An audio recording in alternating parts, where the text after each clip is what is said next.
Today we will study about Coulomb's law.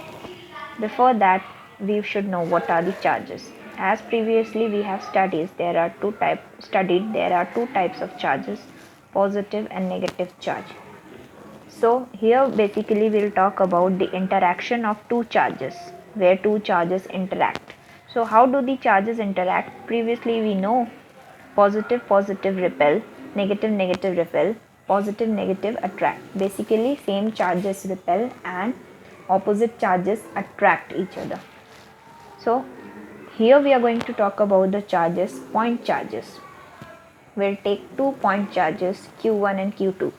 What are these point charges? Basically when we put two charges very far apart, they seem to be point charges. For example, ये एक metal का ball है, metal के ball के ऊपर में बहुत सारे चार्जेस हैं, दोनों इसके ऊपर भी कुछ चार्जेस हैं, इसके ऊपर भी कुछ चार्जेस हैं. सपोज़ दोनों के ऊपर पॉजिटिव चार्जेस हैं, दोनों को हम लोगों ने बहुत दूर रखा है, तो दोनों एक दूसरे के लिए पॉइंट चार्जेस के रूप में दिखेंगे. Q1 को Q2 पॉइंट चार्ज दिखेगा, Q2 को Q1 पॉइंट चार्ज दिखेगा.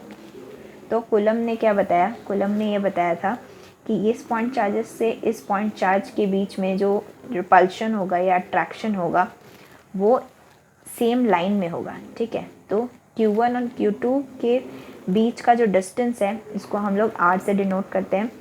Force acts along the line joining centre of two charges. इसका सेंटर और इसका सेंटर, ये दोनों के सेंटर पे ही फोर्स एक्ट करेगा. ठीक है, because they are positive charges, so they are repelling each other. So this force will be on this side and this force will be on this side. So basically जो force F1 और force Q charge 1 और charge 2 की तरफ act करेगा, तो वो force जो है charge 1 से charge 2 की तरफ act कर रहा है और 1 जो है वो 2 को repel कर रहा है, तो ये F12 होगा. और जब force charge 2 charge 1 को repel करेगा तो it will be denoted as F21. Now ये F12 और F21 जो है दोनों सेम अमाउंट ऑफ चार्ज है, मतलब मैग्नीट्यूड दोनों का सेम है, बस डायरेक्शन अलग है, इसीलिए it is F12 is negative to F21. Now another thing which we are going to study now is force is inversely proportional, directly proportional to Q1 and Q2. So this Q1 and Q2 are the 2 point charges और force इनसे directly proportional है, लेकिन inversely proportional है उनके distance से. ये हम लोग सब जानते हैं कि चार्ज को जितने भी नज़दीक रखो वो उतना ज़्यादा रिपेल करेगा, जितना दूर रखोगे उतना कम रिपेल करेगा.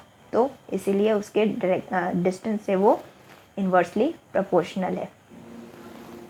फोर्स जो है वो मीडियम पे डिपेंड करेगा, किस मीडियम में रख रहे हो, वैक्यूम में है, एयर में है, कहाँ पे है.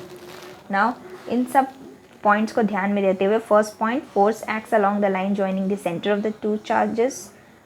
F is directly proportional to Q1 Q2, F is inversely proportional to 1 by R square and F depends on the medium. इसको ध्यान में रखते हुए there is a law constructed which is force is equal to constant, that is K Q1 into Q2 by R square.